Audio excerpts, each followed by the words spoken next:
হরে কৃষ্ণ। সবাই দুই বাহু তুলে আমার সাথে বলুন একবার, হরে কৃষ্ণ হরে কৃষ্ণ কৃষ্ণ কৃষ্ণ হরে হরে, হরে রাম হরে রাম রাম রাম হরে হরে। ओम अज्ञानतिमिरान्धस्य ज्ञानाञ्जना शलाकया चक्षुरुन्मीलितं येन तस्मै श्रीगुरुवे नमो। श्रीचैतन्यमनोभीष्टं स्थापितं येन भूतले स्वयं रूपकदा मह्यं ददाति सपदान्तिकं। वन्देऽहं श्रीगुरु श्रीयुतापदकमलं श्रीगुरुन् वैष्णवांश्च। श्रीरूपं सग्रजातं सहगना रघुनाथान्वितं तं सजीवं साद्वैतं सवधूतं परिजनसहितं कृष्णचैतन्यदेवं श्रीराधाकृष्णपादां सहगना ललिता श्रीविशाखान्वितांश्च। वंशकल्पतरुभ्यश्च कृपा सिन्धुभ्येव च पतितानां पावनेभ्यो वैष्णवेभ्यो नमो नमो। ॐ वृन्दावै तुलसीदेव्यै प्रियायै केशवस्य च विष्णुभक्तिपदे देवी सत्यभक्त्यै नमो नमो। नमो ॐ विष्णुपदाय कृष्णपृष्ठाय भूतले श्रीमते भक्तिवेदांत स्वामी निति नामिने। नमस्ते सरस्वती देवे गौरवाणी प्रचारिणे निर्विशेष शून्यवादी प्रस्तुतदिशतारिणे। नमो महावदन्नाय कृष्ण प्रेम प्रदायते कृष्णाय कृष्ण चैतन्य नामने गौरतिष्ये नमो। हे कृष्ण करुणा सिंधु दीनबंधु जगत्पते गोपेश गोपिका कांत राधा कांत नमस्तुते। तप्त कंचन गौरांगी राधे वृंदावनेश्वरी विशोभानुसुते देवी प्रणमामि हरिप्रिये। नीलाचल निवासाय नित्याय परम आत्मने बलभद्र सुभद्राभ्यां जगन्नाथाय ते नमो। जय श्री कृष्ण चैतन्य प्रभु नित्यानंद श्री अद्वैत गदाधर शिवसरि गौर भक्तवृंद।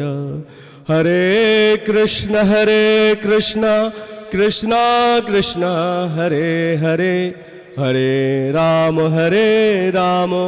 राम राम हरे हरे। ओम नमो भगवते वासुदेवाय, ओम नमो भगवते वासुदेवाय, ओम नमो भगवते वासुदेवाय। नारायणं नमस्कृत्यं नरं चैव नरोत्तमं देवीं सरस्वतीं व्यासं ततो जयो मुदीरये। नष्टप्रायेषु अभद्रेषु नित्यं भागवत सेवया भगवती उत्तमश्लोके भक्तिर्भवति नैष्ठिकी।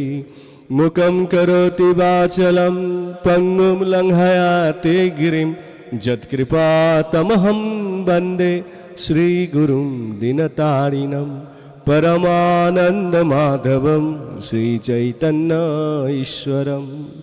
नित्यानन्दनमस्तभ्यं प्रेमानन्दप्रदायिने कलौ कल्मषनाशाय जह्नुवापते नमो।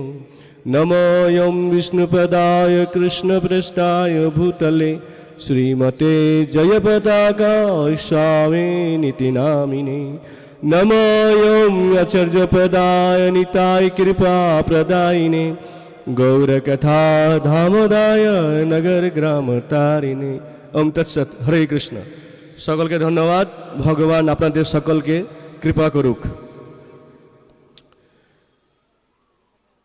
আমরা মনুষ্য জন্ম পেয়েছি, এটা অনেক ভাগ্যের ব্যাপার। আমাদের 84 লক্ষ যোনি রয়েছে এবং এই যোনিতে যে কোনো যোনি আমরা পেতে পারি। ভাগবতমে বলছে জলজা নবলক্ষানি স্থাবর লক্ষ বিংশতি কৃময়া সংখ্যায়া ক पंक्षीनाम 10 लक्षणम पाशव 30 लक्षणी चतुर्लक्षणी मनुष्य। আমাদের 9 লক্ষ যোনি রয়েছে জলে, জলের প্রাণী 9 লক্ষ, গাছপালা 20 লক্ষ, স্থাবর লক্ষ বিংশতি, কৃমিকীট 11 লক্ষ, পাখি 20 লক্ষ, পশু 30 লক্ষ এবং মানুষ 4 লক্ষ। তো এই যে বিভিন্ন যোনি রয়েছে, তো আমরা সবাই এই বিভিন্ন যোনিতে ভ্রমণ করেছি। কোনো সময় আমরা গাছপালা হয়েছি, কোনো সময় পোকামাকড় হয়েছি, কোনো সময় কৃমিকীট হয়েছি, কোনো সময় পশু হয়েছি, তারপরে আমরা এই মনুষ্য দেহ পেয়েছি। তো এখন আমরা মনুষ্য দেহ পেয়েছি, তাহলে মনুষ্য দেহ পাওয়ার পর এখন আমাদের কি করা উচিত? আমরা মনুষ্য দেহ পেয়েছি, তাহলে মনুষ্যের মতো আচরণ করা উচিত। ঠিক না ভুল? ঠিক না ভুল? Thank you. তো আমাদের মনুষ্যের মতো আচরণ করা উচিত, পশুর মতো নয়। মহাভারতে বলা হয়েছে আহার নিদ্রা ভয় মেথুনঞ্চ সমানমেতৎ পশুভি নরানম ধর্মহিতেশ অধিক বিশেষ ধর্মহীনা পশুভি সমান। যদি 4টে কাজ, মুখ্য কাজ রয়েছে, আহার, নিদ্রা, ভয় আর মৈথুন। আহার মানে খাওয়া দাওয়াতে ব্যস্ত থাকা, নিদ্রা মানে ঘুমানোর ব্যবস্থা করা, ভয় মানে নিজেকে রক্ষা করা, আর মৈথুন মানে বংশবৃদ্ধি করা। এই 4টে কাজ পশুরাও করে, মানুষরাও করে। তো এই 4টে কাজে যারা ব্যস্ত থাকে তাদের উদ্দেশ্যে বলা হয়েছে পশুভি সমানা। কেন পশুভি সমানা? কারণ মানুষ শুধু এই 4টে কাজে ব্যস্ত থাকবে না, শুধু আহার, নিদ্রা, ভয়, মিথুন এই 4টে কাজে ব্যস্ত থাকবে না। মানুষদের জন্য অধিক মানে কি, একটা বেশি কাজ দেওয়া হয়েছে। ধর্মহিতেশ অধিক বিশেষ ধর্মহীনা পশুভি সমানা। তো মানুষদের ধর্ম করতে হবে। কি করতে হবে? মানুষদের ধর্ম করতে হবে। আর এটাই নির্ণয় করবে যে আমি মানুষ না পশু। পশুরা ধর্ম করবে না, কিন্তু মানুষরা ধর্ম করবে। মানুষরা ধর্ম করতে পারে। এর জন্য আমরা মানুষ না পশু, সঙ্গে সঙ্গে পরীক্ষা আপনি নিতে পারেন। আমি যদি ধর্ম করছি মানে কি? আমি তাহলে তার মানে আমি মানুষ। আর আমি যদি ধর্ম করছি না, শুধু খাওয়া দাওয়াতে ব্যস্ত, ঘুমাতে ব্যস্ত, আহার, নিদ্রা, ভয়, মৈথুনে ব্যস্ত, তাহলে আমরা পশু সমান। এটা মহাভারতে বলা হয়েছে। তো যেহেতু আমরা মনুষ্য দেহ পেয়েছি, আমাদের কর্তব্য যে আমরা যেন মানুষের ধর্ম, মানুষের কর্তব্য সেটা আমরা পালন করি। সেটা হচ্ছে ধর্ম করা। নইলে কি হবে? যেভাবে আমরা ধাপে ধাপে এগিয়ে আমরা এই মনুষ্য দেহ পেয়েছি, আবার থেকে পুনরায় আমাদেরকে সেই 84 লক্ষ যোনিতে ভ্রমণ করতে হতে পারে। একটা ইঁদুর ছিল, সে ইঁদুর বিড়ালের তাড়া খেয়ে ও দৌড় মেরে গেছে একটা সাধুর কাছে, বলছে সাধু মশাই আমাকে বাঁচান, বিড়াল তাড়া করেছে। তো সাধু বলছেন যে বিড়াল বাবা, তুমি বিড়াল হয়ে যাও তাহলে। তো সঙ্গে সঙ্গে ইঁদুর কি হয়েছে? বিড়াল হয়ে গেছে। এখন বিড়াল হয়ে তার খুব অহংকার হয়ে গেছে, ও আমি তো এখন বিড়াল আমার কিচ্ছু করতে পারবে না। কিছুদিন পর একটা কুকুর তাকে তাড়া করেছে। ও দৌড়াতে এসছে কোথায়? সে সাধুর কাছে, বলছে সাধু মশাই আমাকে বাঁচান, কুকুর তাড়া করেছে। তো সাধু বললেন কুকুর বাবা, তুমি কুকুর হয়ে যাও। তো কুকুর হয়ে গেছে। এবার ওর খুব অহংকার হয়েছে, আমি কুকুর এখন। তারপরে কি হয়েছে? একদিন তাকে বাঘ তাড়া করেছে। তো বাঘ তাড়া করেছে, ও তো শিখে নিয়েছে বিপদে কোথায় যেতে হবে? সাধুর কাছে। তো সাধুর কাছে এসে বলছে সাধু মশাই বাঁচান, এবার বাঘ তাড়া করেছে, বলছে বাঘ বাবা। আর সঙ্গে সঙ্গে কুকুরটা কি হয়েছে? বাঘ হয়ে গেছে। এবার যেই বাঘ হয়েছে বলছে যে কোথায় যাব? তোমাকে তো ভালোই দেখে লাগছে, সাধু হয়ে তোমার ভালোই মাংস আছে, তোমাকে আমি খাবো। কাকে খাবে? যে তাকে তৈরি করেছে তাকে খাবে ও। বলছে তোমাকে আমি খাবো। তো সাধু বলছে যে তোমাকে ইঁদুর থেকে বাঘ বানাতে পারে, তুমি ভুলে গেছো যে তোমাকে বাঘ থেকে ইঁদুর বানাতে পারবে। বলছে পুনর্মুষিকা ভব। আর সঙ্গে সঙ্গে কি হয়েছে? ও পুনরায় আবার মুষিকা হয়ে গেছে। ঠিক তদ্রূপ ভগবান আমাদেরকে মনুষ্য দেহ দিয়েছেন কিসের জন্য? খাওয়া দাওয়ার জন্য। আচ্ছা একটা প্রশ্ন, তাহলে কি আমাদের আহার নিদ্রা ভয় মৈথুন এটা করতে হবে না? আমাদের করতে হবে কি হবে না? করতে হবে। আমাদেরও দরকার আছে, না খেলে বাঁচতেই পারবেন না। আমাদের হচ্ছে অন্নগত প্রাণ। আমাদের প্রাণটা কি? অন্নগত, অন্নের উপরে ডিপেন্ড করে রয়েছে। অন্ন না খেলে আমরা বাঁচতে পারবো না। এজন্য আমাদেরকেও আহার করতে হবে, নিদ্রা করতে হবে, ঘুমাতে হবে, বংশবৃদ্ধি করতে হবে, নিজেকে রক্ষা করতে হবে। কিন্তু তার সাথে একটা বেশি কাজ রয়েছে, আমাদের দায়িত্ব রয়েছে। সেটা কি? ধর্ম করতে হবে। তাহলে ধর্মটা কি? এখন বিভিন্ন লোক বিভিন্নভাবে ধর্ম ব্যাখ্যা করেন, তো এখন বিভ্রান্ত হয়ে যাবেন। বিভিন্ন সংস্থা বিভিন্নভাবে বলে ধর্ম এটা। কোনো গুরুদেব বলে যে আমি ভগবান, বলছে ঠিক আছে, সবাই তাকে ফলো করে।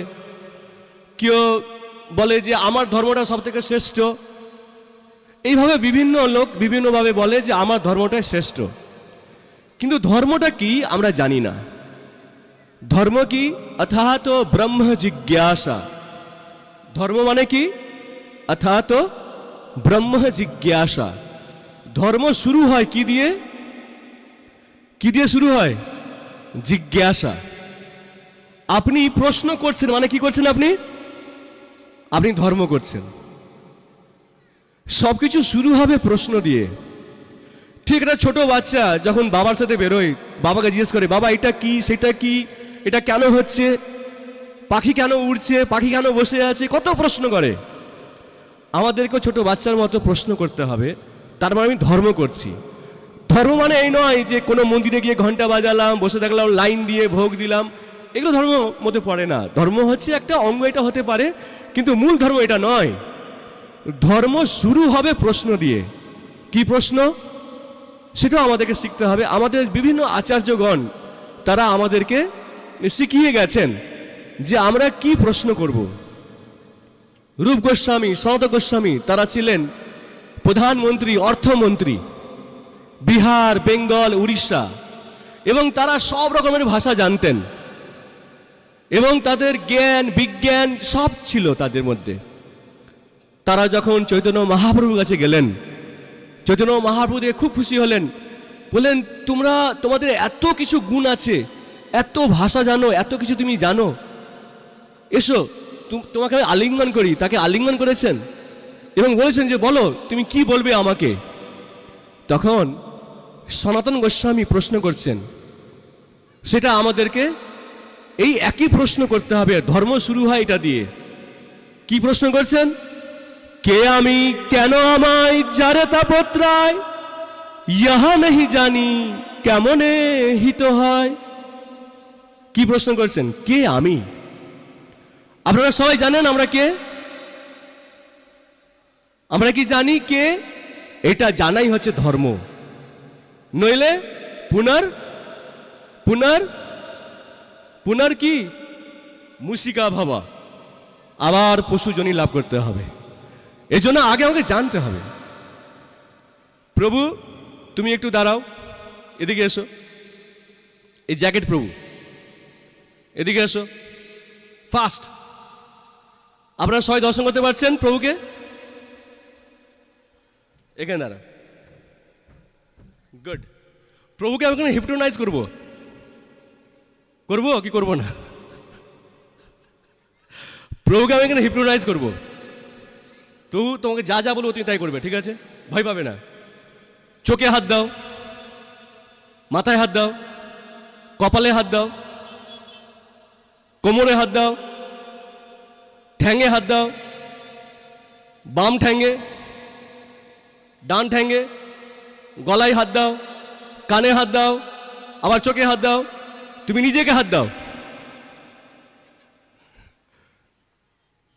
কোথায় দিবে বুঝতে পারছে না। নিজেকে হাত দাও। কোথায় হাত দিবেন আপনারা? যদি আপনি থাকতেন এই প্রভুর জায়গায় কোথায় হাত দিতেন? নিজেকে হাত দাও। কোথায় হাত দিবে? ও তো হাত দিয়ে আছে বুকে। বুকটা কি ওর? নিজেকে। থ্যাংক ইউ প্রভু, thank you very much, thank you. বসো। আমরা নিজে আমি কে এটা আমি জানি না। চোখে হাত দিয়েছে, মাথায় হাত দিয়েছে, কোমরে হাত দিয়েছে, সব জায়গায় হাত দিয়েছে, কিন্তু বলছি নিজেকে হাত দাও। আমি কে? আমি নিজে আমি কে ব্যক্তিটা আমি জানি না। তাই কি বলছেন? কে আমি, কেন আমায় যারে তাপত্রায়। এই জগতে আমি কেন দুঃখ পাচ্ছি, কেন কষ্ট পাচ্ছি, এই প্রশ্নটা করতে হবে। এটা ধর্ম। কেমনে হিত হয়, আর কিভাবে এই দুঃখ কষ্ট থেকে আমি বাঁচব, এই প্রশ্নটা করতে হয়। এই তিনটা প্রশ্ন করাই হচ্ছে ধর্ম। এটা কি আমরা করছি?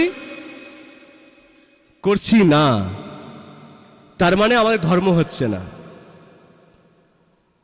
কে আমি, কেন আমায় যারে তাপত্রায়। আমি কে? আমি কেন দুঃখ কষ্ট পাচ্ছি, আর এই দুঃখ কষ্টতে কি করে বাঁচবো বলুন। হে সাধু মশাই, হে গুরু, আপনি বলুন আমাকে। আর গুরু কাছে প্রশ্ন করতে হবে। সে গুরু যদি উত্তর না দিতে পারে, তাহলে হাত জোর করে সেখান থেকে চলে যেতে হবে, আর একটা গুরু খুঁজতে হবে। অনেকে ভয় পায়, আরে আমার তো গুরু এসে আমাকে জোর জবরদস্তি দীক্ষা দিয়ে দিয়েছে, এখন আমি কি করব? গুরু ত্যাগ করা মহাপাপ, নরকে যেতে হয়। গুরুর যোগ্যতাই নাই, তাহলে তুমি কাকে ত্যাগ করবে? গুরু হলে তো তুমি ত্যাগ করবে। যে গুরু আপনাকে শিক্ষা দিতে পারবে না, তুমি কে? এক জায়গায় এরকমই 500 লোক হবে, 500 লোকের মতো লোক ছিল। জিজ্ঞেস করলাম যে কাদের দীক্ষা হয়েছে? সবাই হাত তুলেছে। আমি প্রশ্ন করলাম যে দীক্ষা হয়েছে, তাহলে বলুন আপনি কে? কারণ এক্ষুনি আপনি বুঝতে পারবেন যে আমার দীক্ষা হয়েছে কিনা। আমি যদি জানি যে আমি কে, তার মানে আমার দীক্ষা হয়ে গেছে। আমি যদি জানি যে আমি কেন দুঃখ কষ্ট পাচ্ছি, তার মানে আমার দীক্ষা হয়ে গেছে। আমি যদি জানি যে দুঃখ কষ্ট কি করে বাঁচবো, তাহলে আমার দীক্ষা হয়েছে।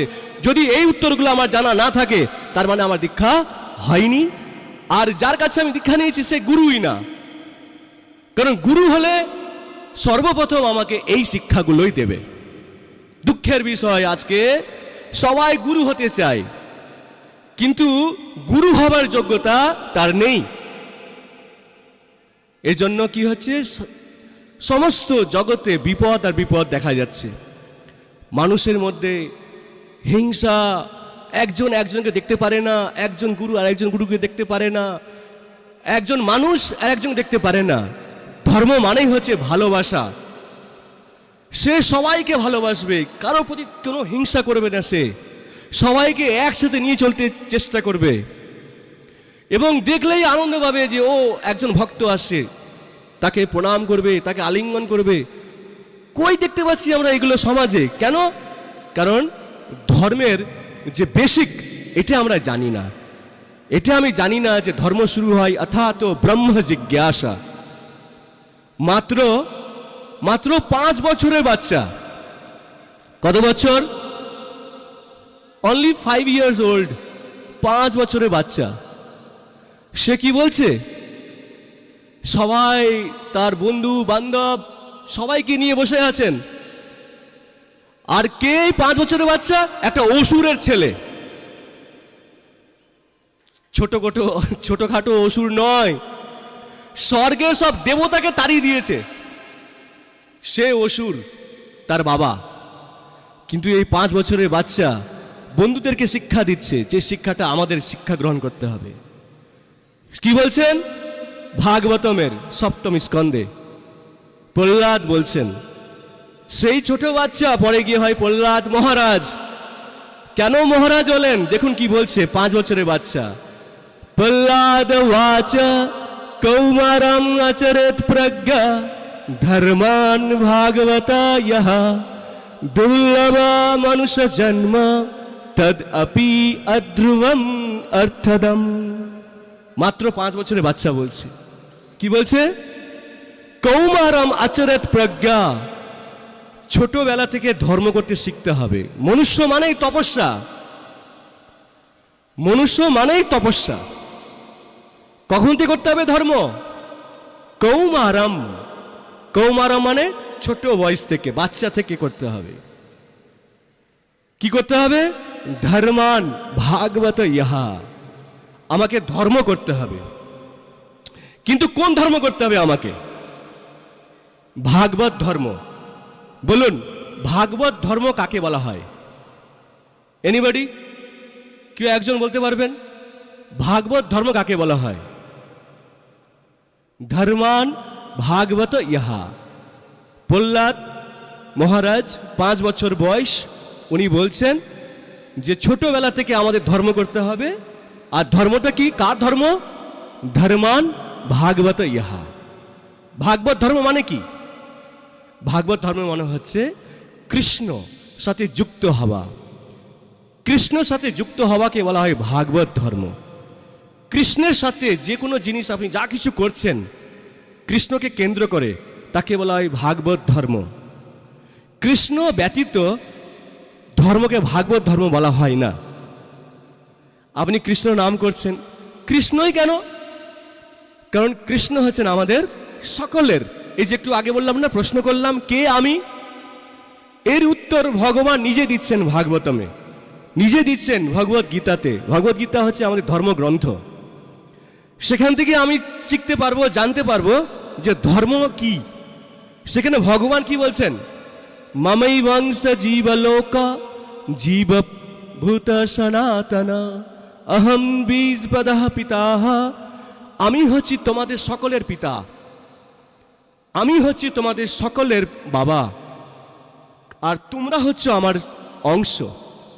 একটা কুকুর, বেড়াল, ছাগল, সাপ, ব্যাঙ, গাছপালা সব হচ্ছে ভগবানের অংশ। প্রভুকে, এই ছোট্ট প্রভু কি নাম যেন বললে? প্রভু সুজন প্রভু একটু আগে এলেন, বললেন তুমি কে? তুমি নিজেকে ধরো, ধরতে পারলেন না। তাহলে সেই আমি ব্যক্তিটা কে? যদি প্রশ্ন করা হয়, আমাদের দেহের মধ্যে সেই অংশটা আছে, সেই অংশটা আমি। আমাদের দেহের যে অংশটা আছে সেই অংশটা হচ্ছে আমি। কার অংশ? ভগবানের অংশ। আর সেই অংশটা হচ্ছে আত্মা। এই শরীরে যতক্ষণ আত্মা থাকবে ততক্ষণ সে শরীরটা কি করবে? চলাফেরা করবে, সে কথা বলতে পারবে। আর যেই মাত্র এই দেহ থেকে সে আত্মাটা বেরিয়ে যাবে, ওর শরীরটা, এই দেহটা আর কোনো কাজে থাকবে না। চোখের সামনে তাকে পুড়িয়ে দেওয়া হবে, পুড়ে ছাই হয়ে যাবে, কোনো মূল্য নেই দেহটার। কিন্তু এই দেহের মাধ্যমে আমরা ধর্ম করতে পারবো। তদ আপি অধ্রুবম। তাই এই দেহটার গুরুত্ব আছে, কিন্তু তুমি তদ আপি অধ্রুবম অর্থদম, কিন্তু খুব অল্প সময় জন্য তুমি দেহটা পাবে। কত সময়? কত সময়ের জন্য পাবো আমরা দেহটা? কেউ বলতে পারবেন না। এখনো কেউ মরে যেতে পারে, এখন কেউ মরবে না, কারণ এখানে ভাগবত ধর্ম হচ্ছে। যেখানে ভাগবত অনুষ্ঠান হয় সেখানে মানুষ মরে না। ভাগবত অনুষ্ঠান হয়ে যাবে, তারপরে মরতে পারে, কিন্তু চলাকালীন কোথাও দেখবেন না যে ভাগবত চলাকালীন কেউ মারা গেছে। একটা অদ্ভুত ভগবানের এটা কৃপা। তো যা হোক, যে কোনো সময়, যে কোনো মুহূর্তে যে কোনো মানুষ মারা যেতে পারে। বয়সের কোনো ঠিক নেই। অন্য অন্য যুগের বয়স এটা ঠিক আছে, কিন্তু কলি যুগের মানুষ যে কোনো বয়সে মারা যেতে পারে। অনেকে মায়ের পেটে মারা যায়, কেউ 2 বছরে, 4 বছরে, 10 বছরে, 20 বছরে, 50 বছরে, সব রকম বয়সে মানুষ মারা যাচ্ছে। আমি জানি না কবে মরবো। এজন্য যতদিন আমি বেঁচে আছি ভাগবত ধর্ম করতে হবে, সে আত্মার ধর্ম। আমরা দেহের জন্য দিন রাত করছি, সব কিছু করছি, দেহকে ঘুমাচ্ছি, দেহকে উঠাচ্ছি, দেহকে কাপড় জামা পরাচ্ছি, তেল মাখাচ্ছি, ক্রিম মাখাচ্ছি, কত যত্ন নিচ্ছি আমি, কিন্তু এই দেহটা আমার বেশি দিন থাকবে না। তো দেহটাকে নিয়ে কি করতে হবে? এই যে দেহের ভিতরে যে আত্মা আছে তার জন্য ধর্ম করতে হবে। সে আত্মার ধর্ম, যেমন দেহর খাবার লাগবে, এই আত্মার খাবার লাগবে। আমরা যদি আত্মাকে খাবার না দিই, তাহলে সে যেমন একটা খাঁচাতে টিয়া পাখি আছে, আমি সোনার খাঁচা নিয়ে এসেছি কিন্তু টিয়াকে কোনো খাবার দিচ্ছি না, টিয়াটা মারা যাবে। ঠিক তদ্রূপ আমাদের এই আত্মা, আত্মা মরে না। একটা মানুষ মারা যায়, দেহটা মরে, কিন্তু আত্মা মরে না। সেই আত্মা আর একটা দেহ লাভ করবে, আর একটা দেহ। পুনরপি জননম পুনরূপী মরণম পুনরপি জননী জঠরে শয়নম। বারবার জননী ধারণ করতে হবে, কোনো সময় কুকুর, কোনো সময় বেড়াল, কোনো সময় ছাগল। তাই সেই প্রহ্লাদ মহারাজ বলছেন ধর্মান ভাগবত ইহা, সেই ভাগবত ধর্ম করো। তুমি অংশ, কার অংশ? ভগবান শ্রীকৃষ্ণের অংশ, তাই তুমি কৃষ্ণের সাথে যুক্ত হও। এটাই হচ্ছে ধর্ম। তুমি যদি আরো কিছু নাও করো, তাও তুমি ধর্ম করছো। আর একটা জিনিস গ্যারেন্টি, যে 84 লক্ষ জনিতে আমি আবার যদি আমাকে জন্ম নিতে হয়, তাহলে আমরা মনুষ্য দেহ পাবো। ভগবান গীতায় বলছেন না ইহা বিক্রম নাশো অস্তি প্রত্যবায়ুজ বিদ্যতে স অল্পমপি ধর্মস্য ত্রায়তে মহৎ ভয়াত। আমাদের জীবনের সব থেকে বড় ভয় কি? সব থেকে বড় ভয় কি আমাদের জীবনে? হ্যাঁ, আমাদের সব থেকে বড় ভয় এটাই যে আমরা মনুষ্য দেহ পেলাম, কিন্তু এই মনুষ্য দেহ আমাকে হারাতে হবে। যদি আমি পশু, গাছপালা যদি এগুলো হয়ে যায়, তাহলে আমি আর ধর্ম করতে পারবো না। ভগবানের প্রতি আমার ভালোবাসা আমি করতে পারবো না। ভগবানকে ভালোবাসাই হচ্ছে ধর্ম। আপনি ভগবান দেখুন কত ভালোবাসছে আমাদের। উনি বলছেন সর্বধর্মান পরিত্যাজ মামে কং শরণং ব্রজ অহং ত্বং সর্ব পাপেভ্যো মোক্ষয়িষ্যামি মা শুচ। অনেকে প্রশ্ন হতে পারে যে আমি কত পাপ করেছি, এই জন্মে আমি কত পাপ করেছি, তাহলে আমি কি করে ধর্ম করব? ভগবান বলছেন ভয় পেও না, তুমি শুধু আমার কাছে এসো, আমার কাছে এসো। কে বলে আমার কাছে এসো? যে আপনাকে ভালোবাসে সেই বলবে যে তুমি আমার কাছে এসো। ভগবান বলছে তুমি আমার কাছে এসো, এটাই ধর্ম। ধর্ম কষ্ট না, ধর্ম হচ্ছে আনন্দ।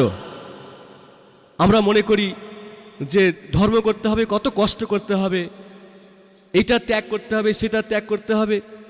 আরে এটা আপনা আপনি হয়ে যাবে। একটা মা তার সন্তানের জন্য কত ত্যাগ করে। কেন ত্যাগ করে? ভালোবাসা। আমরা যারা ভক্তরা আছি, ছোট ছোট শিশু আছে, দেখুন কত সুন্দর সুন্দর ছোট ছোট বাচ্চারা ভক্ত আছে, তারা কি ভালো নেই? ভক্তের বাড়িতে গিয়ে দেখুন তারা কি ত্যাগ করেছে? কিচ্ছু ত্যাগ করেনি, শুধু ভগবানের সাথে যুক্ত হয়েছে। কোনো অভাব রাখবেন না ভগবান। যারা ভক্ত হয় তাদের কোনো অভাব থাকে না। যারা ভক্ত হয় ভগবান তার সাথে থাকে। আপনার বিপদে আপদে সবসময় আপনার সাথে থাকবে। ধ্রুব মাত্র 5 বছর বয়স। আর একটা 5 বছর বাচ্চার কাহিনী বলি। মাত্র 5 বছর বয়স, সে ধ্রুব রাগ হয়েছে, তার সৎ মা তার বাবার কোলে উঠতে দেয়নি। সঙ্গে সঙ্গে গিয়ে ধ্রুব বলছেন যে আমি মা, তার মা সুনীতি তাকে বলছেন, মা আমাকে সৎ মা আমাকে অনেক বকেছে, বাবার কোলে উঠতে দেয়নি, তো কি করব আমি? বলছে মা তুমি বলো।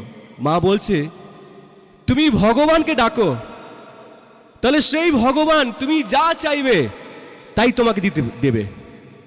কোনোদিনও ভগবান কাউকে বঞ্চিত করেননি। যে যা চাইছে কামনা বাসনা করবে ভগবান তার পূরণ করবে।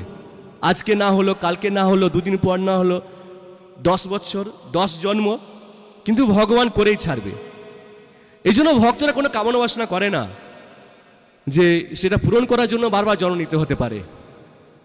এজন্য সুনীতি বলছেন তুমি সেই ভগবানকে ডাকো। মা সেই ভগবানকে আমি কোথায় ডাকবো? কোথায় গেলে সেই ভগবানকে পাবো? বলছে যে আমি শুনেছি যে যোগীরা ভক্তরা তারা জঙ্গলে গিয়ে তপস্যা করেন, আর সেখানে গেলে ভগবানকে পাওয়া যায়। বলছে মা তাহলে আমি সেখানে যাব। সেই জঙ্গলে কত বাঘ ভাল্লুক সাপ এবং কত হিংস্র প্রাণী সেখানে রয়েছে। সেই 5 বছরের বাচ্চা সেই জঙ্গলে যেতে চাইছে। মা আপনি যদি মা হতেন কি করতেন? কি বলতেন বলুন? আপনার ছেলেকে ছাড়তেন সেই জঙ্গলে যেতে? রাস্তায় উঠানে যেতে দেন না, জঙ্গলে কি করে যেতে দেবেন? ঠিক বলছি? তা আপনারা কি করবেন? দিবেন না। কিন্তু সেই সুনীতি তার ছেলেকে বলছেন বাবা তুমি যাও জঙ্গলে গিয়ে তপস্যা করো ভগবানের। কি করে বলতে পারলো মা? কি করে একটা মা বলতে পারলো তুমি জঙ্গলে গিয়ে তপস্যা করো? কি করে বলতে পারলো বলুন? এটা কি সম্ভব একটা মায়ের কাছে? 5 বছরের বাচ্চা তাকে বলছে তুমি জঙ্গলে গিয়ে তপস্যা করো। সেই মা বলেছে, যখন পাঠাচ্ছেন তখন বলছেন মা বাবা তুমি শোনো, তোমাকে আমি জঙ্গলে পাঠাচ্ছি, আমি নিষ্ঠুর নয়। আমি জানি যে আমি একটা মা, কিন্তু কৃষ্ণ যে ভালোবাসা দেন সেটা কোটি কোটি মায়ের তুলনাও করা যাবে না। কোটি কোটি মায়ের ভালোবাসা যদি এক পাল্লা রাখা হয় তাহলে কৃষ্ণের ভালোবাসাটা সেটা কিছু নড়াতে পারবে না তাকে। এত গভীর ভালোবাসা কৃষ্ণের। তুমি তার কাছে যাচ্ছ, তোমার কোনো বিপদ হবে না, তোমার কোনো দুঃখ হবে না, কষ্ট হবে না। তুমি যাও বাবা যাও, নির্বিঘ্নে যাও। মায়ের কত ভরসা কার প্রতি? কৃষ্ণের প্রতি। কারণ একটা মা তার ছেলেকে বাঁচাবার কত যত্ন নেয়, যত্ন নেয় না? মায়ের কোল থেকে সন্তান মারা যায় কিনা বলুন? মায়ের কোল থেকে সন্তান মারা যায় কিনা? মারা যায়। মা বাবা সব রকম চেষ্টা করেন, তাও সে বাচ্চাকে বাঁচাতে পারে না। যে প্রকৃত মা সে জানে যে আমার ছেলেকে যদি বাঁচাতে পারে তাহলে একমাত্র সেই কৃষ্ণ বাঁচাতে পারবে। কৃষ্ণ ছাড়া কি বাঁচাতে পারবে না? মারে কৃষ্ণ রাখে কে? আর রাখে কৃষ্ণ তাহলে মারে কে? অসম্ভবকে সম্ভব করতে পারেন কৃষ্ণ। কারো আয়ু নাই, আজকেই তার শেষ আয়ু। যদি কৃষ্ণের ইচ্ছা হয় তার সে আয়ু বেড়ে 200 বছর 100 বছর হয়ে যেতে পারে। অসম্ভব বলে কৃষ্ণের কাছে কিছু নেই। এজন্য সেই কৃষ্ণের ভালোবাসা আমাদেরকে পেতে হবে, সেটাই ধর্ম। আর কৃষ্ণ কি বলছেন? সব ছেড়ে দাও, সর্বধর্মান পরিত্যাজা। পরিত্যাজা মানে কি? পরিত্যাগ করে দাও সবকিছু, তোমার কিছু করতে হবে না। কাম টু মি, আমার কাছে এসো, আই লাভ ইউ, আমি তোমাকে ভালোবাসি। কে বলছেন? যিনি অনন্ত কোটি ব্রহ্মাণ্ডের মালিক, ব্রহ্মার পিতা, শিবের পিতা, বিষ্ণুর উৎস, নারায়ণের উৎস, সমস্ত কিছু উৎস কোথা থেকে আসছে? কৃষ্ণ থেকে আসছে। সেই কৃষ্ণ বলছেন তুমি সব ত্যাগ করে দাও, তুমি শুধু আমার কাছে আসো, ইউ কাম টু মি, আমার কাছে এসো। আমি কি করব? এতদিন ধরে তুমি যত পাপ করেছো সব পাপ তোমার নষ্ট করে দেবো।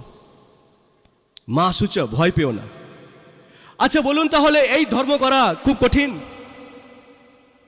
এই ধর্ম করা খুব কঠিন যে কৃষ্ণকে ভালোবাসতে হবে। কৃষ্ণকে ভালোবাসার জন্য কি চাই? কৃষ্ণ কি বলছেন দিতে? আমাকে সোনা দাও, হীরা দাও, মতি দাও, বাড়ি দাও, ঘর দাও বলছেন? নে, কি বলছেন? পত্রম পুষ্পম ফলম তয়ম जो मे भक्ताय प्रयच्छति तद अहम, আমি গ্রহণ করি অপরিত জ্ঞানম, আমি তাকে ভালোবাসা সহিত আমি গ্রহণ করি। কি? পত্রম পুষ্পম ফলম তয়ম, শুধু অর্পণ করতে হবে। একটা ফুল, ফুল নাই নো ম্যাটার, ফুল নাই তো কোনো ব্যাপার নয়। একটা তুলসী পাতা দাও, সব জায়গায় তুলসী পাতা হয়, হয় কি হয় না? একটা তুলসী পাতা দাও, তাতে আমি সন্তুষ্ট হয়ে যাব। তুলসী, নাম তুলসী কেন? কে বলবেন? তুলসীর নাম তুলসী কেন? কারণ যার কোনো তুলনা নাই তাকে বলা হয় তুলসী। তুলসীর কোনো তুলনা নাই। অনন্ত কোটি ব্রহ্মাণ্ডের সব ধন দিলেও তুলসী পাতা তার কম্প্যারিজনে আসবে না। সেই তুলসী পাতা আপনি কৃষ্ণের চরণে দিন, এটা আপনার ভালোবাসা। আপনার কাছে ফুল নাই, তুলসী পাতা দিন, প্রত্যেক দিন কৃষ্ণের চরণে তুলসী পাতা দিন, আপনি কৃষ্ণের সে পরম প্রিয় ভক্ত হয়ে গেলেন।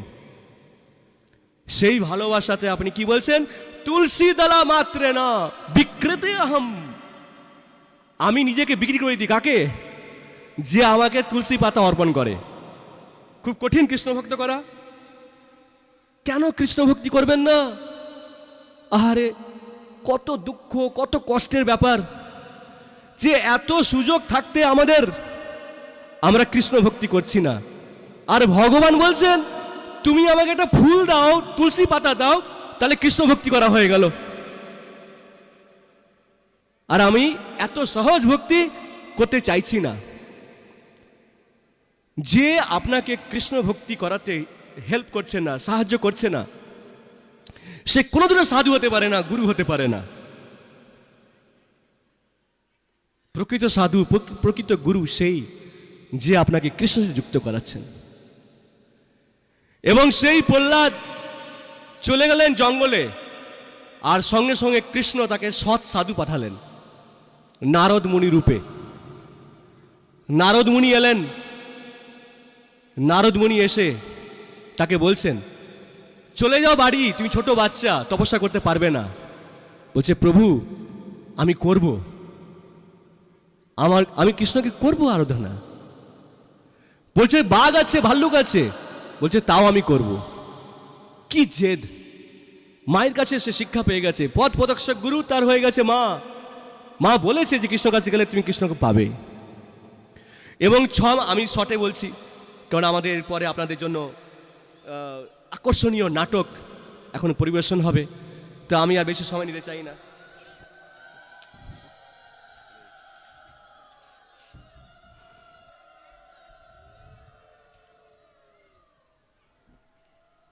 প্রভু ওদের সব হয়ে গেছে, আমি তাকে বলি। তো সেই ধ্রুব জঙ্গলে গেলেন, কি করছেন? তপস্যা করছেন ভগবানকে পাবার জন্য। নারদ মুনি বললেন তুমি এই মন্ত্র করো। শুদ্ধ ভক্ত আমাদের একটা মন্ত্র দিবেন। মন্ত্র মানে কি? যিনি আমার মনকে ত্রাণ করবে তাকে বলা হয় মন্ত্র। এবং তাকে মন্ত্র দিলেন, তুমি ভগবানকে ডাকো ওম নমঃ ভগবতে বাসুদেবায়, এবং বলতে শুরু করলেন। দেখছেন যে আমি ভগবানকে পাচ্ছি না। মা তো বলেছিল যে ভগবানকে খুব সহজে পাওয়া যায়, কই আমি তো পাচ্ছি না। উনি বললেন তাহলে আমাকে কঠোরভাবে তপস্যা করতে হবে। আমি 3 দিন অন্তর অন্তর ফল খাবো, 3 দিন অন্তর অন্তর উনি ফল খেতে শুরু করলেন। বলছে তাও তো আমি পাচ্ছি না। 6 দিন অন্তর অন্তর উনি শুকনো পাতা খেতে শুরু করলেন। বলছে আমি তাও ভগবানকে পাচ্ছি না। 9 দিন অন্তর অন্তর শুধু জল খেতেন, তাও উনি ভগবানকে পাচ্ছেন না। 12 দিন অন্তর অন্তর শুধু নিঃশ্বাস নিচ্ছেন। হরি বল। 12 দিন অন্তর শুধু নিঃশ্বাস নিচ্ছেন। ছোট বাচ্চা, 5 বছরের বাচ্চা কি করছেন উনি? নিঃশ্বাসকে বন্ধ রাখতে পারছেন। সত্য যুগের ঘটনা, তারা পারত। এবং এর ফলে কি হয়েছে? ভগবান থাকতে পারেনি সেখানে প্রকট। বলছে হে বৎস, হে আমার প্রিয় ভক্ত, তোমার তপস্যাতে আমি খুব খুশি হয়েছি। বলো তুমি কি বর চাও? তো যখন ভগবানের দর্শন পেয়েছে, তার সমস্ত জ্ঞান হয়ে গেছে, সমস্ত জ্ঞান হয়ে গেছে। বলছেন প্রভু, আমি এসেছিলাম যে আমি ব্রহ্মার থেকেও বড় রাজ্য আমি পেতে চাই, এর জন্য আপনাকে ডেকেছিলাম। কারণ আমি আমার বাবার প্রতি আমি আঘাত পেয়েছি, মায়ের প্রতি আঘাত পেয়েছি। কিন্তু হে প্রভু, আপনাকে দর্শন করার পর আমি বুঝতে পারলাম যে এখন আমার দুটো জিনিস চাই। বলছে বলো বৎস, বলো, তুমি যা কিছু চাইবে তোমাকে আমি দেব, কারণ আমার কাছে কোনো অভাব নেই।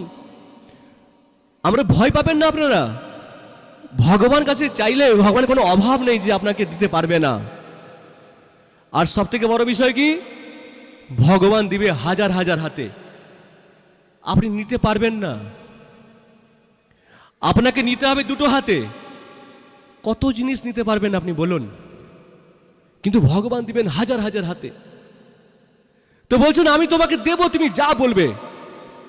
ধ্রুব বলছেন যে প্রভু, আমি এসেছিলাম কাচের জন্য, আমি হীরা পেয়ে গেছি, আমি আর কাচ নেব না। যদি আপনি দিতে চান, আমাকে জোর করছেন, তাহলে আপনি আমাকে একটা জিনিস দেন। বলছে কি? আমি যেন আপনার কথা সবসময় শুনতে পারি। কি চাইলেন? আমি যেন আপনার কথা সবসময় আমি শ্রবণ করতে পারি। আপনারা কি করছেন? ভগবানের কথা শ্রবণ করছেন, মাঝে মাঝে গল্প করছেন, সেটা অপরাধ হয়ে যাচ্ছে, কিন্তু আপনারা ভগবানের কথা শ্রবণ করছেন। এটা ধ্রুব মহারাজ চাইছেন ভগবানের কাছে এই 6 মাস তপস্যা করার পর। কত কঠোর তপস্যা, যে 12 দিন উনি নিঃশ্বাস বন্ধ রাখতেন, 12 দিন অন্তর অন্তর উনি নিঃশ্বাস নিতেন। এই তপস্যাতে ভগবান খুশি হয়ে তার কাছে বলে তুমি কি চাও বলো। বলছেন যে আমি আপনার কথা শুনতে চাই, আমি যেন আপনার কথা শুনতে পারি সবসময়। আর ভগবানের কথা শোনার জন্য ভক্ত সঙ্গ লাগবে, এই জন্য আমি ভক্ত সঙ্গ চাই। ব্রহ্মার থেকে বড় রাজ্য চাইলেন না। কিন্তু ভগবান বলছেন ধ্রুব, তুমি চিটিং করছো, তুমি আমাকে ডেকেছো অন্য উদ্দেশ্যে। তুমি এখানে এসেছিলে তপস্যা করার জন্য, ব্রহ্মার থেকে বড় রাজ্য পাবে, আর এখন তুমি চাইছো না, এটা তোমার চিটিং। বলছে প্রভু, আমি যখন জানতাম না আপনার কাছে চেয়েছিলাম, এখন আমি সব জেনে গেছি, আপনার কাছে আর কিচ্ছু চাই না, শুধু আপনার কথা যদি আমি শুনতে পারি তাহলে আর আমার কিচ্ছু লাগবে না। পরীক্ষিত মহারাজ 7 দিন 7 রাত্রি না খেয়ে, না জল পান করে, না ঘুমিয়ে উনি ভগবানের কথা শ্রবণ করে গেছিলেন। ভগবানের কথা, যারা আপনাদের যে ভগবানের কথা শুনছেন, কার কার ভালো লাগছে 2 বাহু তুলে বলুন হরি বল। কেন ভালো লাগছে? এটা ভগবানের কথা, দিব্য কথা। খিদা পাবে না, ঘুম পাবে না, এত ভালো লাগবে। বলছেন সেইটাই আমি চাই প্রভু। ভগবান বলে তথাস্তু। কিন্তু হে ধ্রুব, একবার যদি কারো ভিতরে হৃদয়তে কোনো কামনা যদি জেগে যায়, এটা আমার কর্তব্য তাকে পূরণ করা। তাই আমার নামই হচ্ছে অচ্যুত, আমি চ্যুত হই না। একবার কেউ আমার কাছে চেয়ে ফেলেছে, আমি তাকে দেবই। তো তোমার বাসনা ছিল ব্রহ্মার থেকে বড় রাজ্য, তাই তোমাকে আমার বৈকুণ্ঠের মতো তোমাকে একটা লোক দিব। তার নাম হবে তোমার নামে ধ্রুবলোক। আর সেই ধ্রুবলোকে তুমি থাকবে, আর তার ঐশ্বর্য হচ্ছে বৈকুণ্ঠের মতো, এবং সেখানে তুমি থাকবে আর আনন্দে তুমি দিন কাটাবে। কিন্তু তার আগে এই জগতে তুমি আনন্দ ভোগ করবে, তুমি বহুদিন রাজত্ব করবে। দেখছেন ভগবানের ভক্তি করলে ভগবান কিরকম ভাবে কৃপা করেন। কারো না, সব ভুলে যান, কৃষ্ণকে মনে রাখুন। কারণ মরার সময় কৃষ্ণই আসবে আমাদের কাছে। মরার সময় বলো হরি হরি বলি বলবে সবাই। তাহলে মাঝখানে কেন বিভিন্ন এই সেই, আমি আর নাম বলছি না।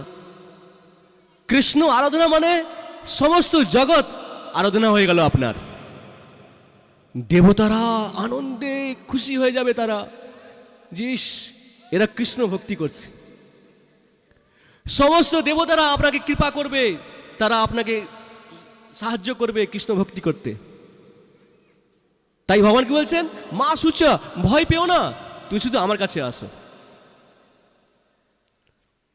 আমি তোমাকে ভালোবাসি, তুমি আমাকে ভালোবাসো, দ্যাটস অল।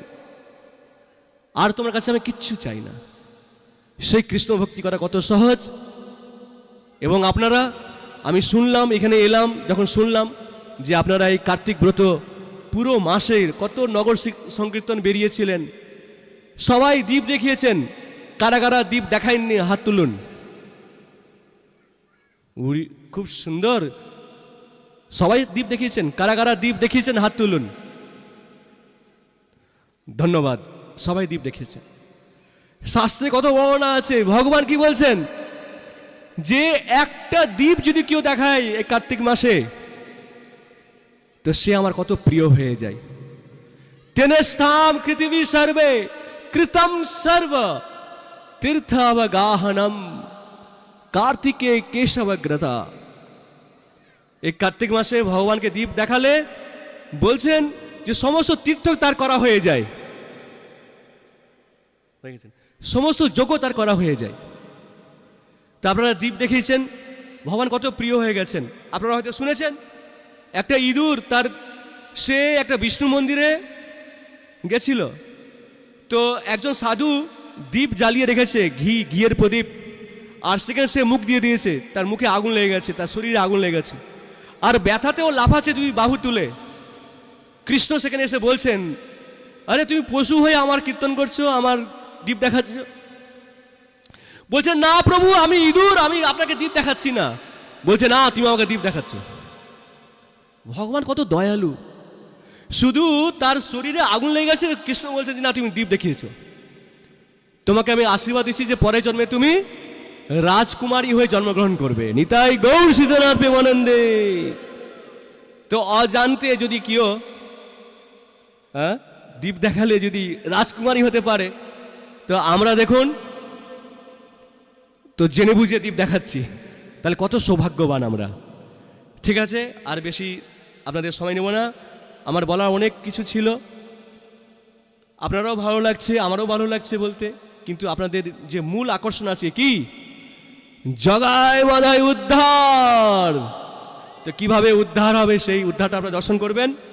প্রশ্ন আছে কি, একটা দুটো প্রশ্ন নিব খুব ফাস্ট, যদি প্রশ্ন থাকে, কারণ যে কোনো একটা অনুষ্ঠান প্রশ্ন ছাড়া একটা কি হবে, একটা খামতি থেকে যাবে। একটা প্রশ্ন, যদি কোনো প্রশ্ন থাকে কারো।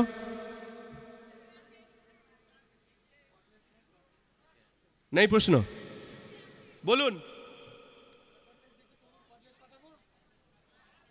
কটলেস দিন, কটলেস দিন। হ্যালো, ধন্যবাদ। কে আছে? এটাতে বলেন। হ্যাঁ, মাইকে বলুন। হরে কৃষ্ণ প্রভুজি, আমার এই প্রশ্ন হলো যে তুলসী মাকে আমরা যে ভোগ দেই, কিন্তু তুলসী পত্র তো নিজেই তুলসী, লিখিন ওখানে তুলসী পত্র কেন দেওয়া হয় ভোগে? হ্যাঁ, কেন দেওয়া হয়? হ্যাঁ হ্যাঁ ঠিক আছে, খুব সুন্দর। মাতাজি খুব ভালো প্রশ্ন আছে যে আমরা ভোগ লাগাই তো তুলসী পাতা কেন দিই। তো দেখুন, ভগবান তুলসী দেবীর নিজে মহিমা কীর্তন করছেন। উনি বলছেন তোমার নাম হবে তুলসী, যার কোনো তুলনা নেই। আর তুমি আমার খুব প্রিয়, তোমার ছাড়া আমার চরণ খালি থাকবে না, তোমার ছাড়া আমার চরণ খালি থাকবে না। আমরা ভোগ নিবেদন করি, তুলসী পাতা এজন্য দিই, সর্বপ্রথম হচ্ছে তুলসী ভগবান শ্রীকৃষ্ণের খুব প্রিয়, এটা ফার্স্ট রিজন, মনে থাকবে। তুলসী হচ্ছে ভগবানের খুব প্রিয়। এবার যিনি হচ্ছেন অনন্তকোটি ব্রহ্মাণ্ডের মালিক, তাকে লক্ষ্মী, হাজার হাজার লক্ষ্মী তাকে ভোগ নিবেদন করেন। হাজার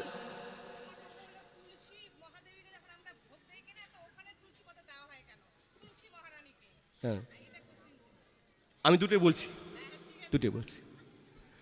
তো এবার কি হচ্ছে, যখন আমি ভগবানকে ভোগ লাগাচ্ছি, তো হাজার হাজার লক্ষ্মী কি করছেন, ভগবানকে ভোগ নিবেদন করছেন। আর আমরা যেটা রান্না করেছি সেটা কতটা আর ভগবানকে সন্তুষ্ট করতে পারে। কিন্তু যেই মাত্র আমি তুলসী পাতা দিয়ে দিব কি না, সেই খাবারটা কি হবে, সেই ভোগটা কি হবে, বিশাল হয়ে যাবে, কারণ ওটা তুলনা থাকবে না। তো আমাদের স্বার্থ নেই যে ভগবানকে খাওয়াতে পারবো, ক্লিয়ার হচ্ছে। এর জন্য আমরা তুলসী পাতা দিই যে ভগবান এইটুকু পারলাম, আপনি এইটুকুতে সন্তুষ্ট থাকুন, এটা হচ্ছে নিয়ম। মাতাজি বলছেন যে আমরা তুলসী মহারানীকে কেন আমরা ভোগ লাগাই, তখন তুলসী পাতা কেন দিই। তো তুলসী মহারানীকে সরাসরি ভোগ লাগানো যায় না। তুলসী মহারানী হচ্ছেন ভগবানের ভক্ত। মাতাজি শুনছে কি? তুলসী মহারানী হচ্ছেন ভগবানের ভক্ত। তো যে কোনো ভক্ত, যে কোনো দেবতা, তারা সরাসরি কোনোদিনও খান না। তারা কিভাবে খান? প্রথমে আমাদের কৃষ্ণকে ভোগ লাগাতে হয়। তো কৃষ্ণকে ভোগ লাগাতে আমি একটু আগেই বললাম কি দিতে হবে, তুলসী পাতা দিতে হবে। এবং সেই প্রসাদ আমরা তুলসী মহারানীকে দিতে পারি। যে কোনো দেবতা, কালী, দুর্গা, বিশ্বকর্মা, যে কোনো পুজো আপনি করছেন, এটা হচ্ছে নিয়ম যে প্রথমে আমরা কৃষ্ণকে ভোগ লাগাবো, কারণ কৃষ্ণ হচ্ছেন সবার মালিক। দেবতারা আমাদের থেকে অনেক উন্নত, তো তারা জানে তারা কৃষ্ণ প্রসাদ ছাড়া কিছু খায় না। আমরা যে ভোগ লাগাই কিনা সরাসরি তারা গ্রহণ করেন না, এটা দুঃখের বিষয়। কিন্তু যারা বুদ্ধিমান ব্রাহ্মণ দেখবেন যে নারায়ণ শিলা নিয়ে যায় পকেটে করে কোনো পুজো করতে গেলে, প্রথমে নারায়ণকে দেওয়া হয় ভোগ, তারপরে কোনো দেবতাকে অর্পণ করা যেতে পারে। কারণ কোনো দেব দেবী আপনার ভোগ নিবেদন গ্রহণ করবেন না, কিন্তু প্রসাদ গ্রহণ করবেন। আর প্রসাদে কি থাকবে? তুলসী পাতা থাকবে। যদি আপনাকে আমি প্রসাদ দিই, তো তুলসী পাতা দেওয়া যাবে কি যাবে না? দেওয়া যাবে। ঠিক তদ্রূপ আমরা তুলসী মহারানীকে দিচ্ছি ভোগ, তার মধ্যে তুলসী পাতা অলরেডি আছে, কারণ ওটা কৃষ্ণকে ভোগ লাগানো হয়েছে। আশা করি সবাই বুঝতে পেরেছেন। মাতাজি বুঝতে পেরেছেন? অসংখ্য অসংখ্য ধন্যবাদ। তো আপনাদের সাথে আমার খুব ভালো লেগেছে, আপনাদের সাথে এসে এত আপনাদের ভক্তি আছে। আমি চাইছি যে আরেকবার এরকম সঙ্গ করতে পারি, যখন অনেক সময় থাকবে আমার, আপনারা হাজার হাজার প্রশ্ন করবেন, হাজার উত্তর দেব। তো দেখি কবে এই দিনটা হয়, ভগবানের কৃপাতে। হরে কৃষ্ণ। তো সবাই আমরা এখন প্রণাম করব সমস্ত বৈষ্ণবকে, তারপরে আপনাদের জন্য নাটক রেডি। বংশাকল্পতৃভয়স্য কৃপা সিন্ধুভ্যেব চ পতিতানাং পাবনেভ্যো বৈষ্ণবেভ্যো নমো নমো। অনন্ত কোটি বৈষ্ণব বৃন্দ কি, জগৎ গুরু শিলা প্রভুপাদ কি, পতিত পাবন শ্রী গুরু মহারাজ কি।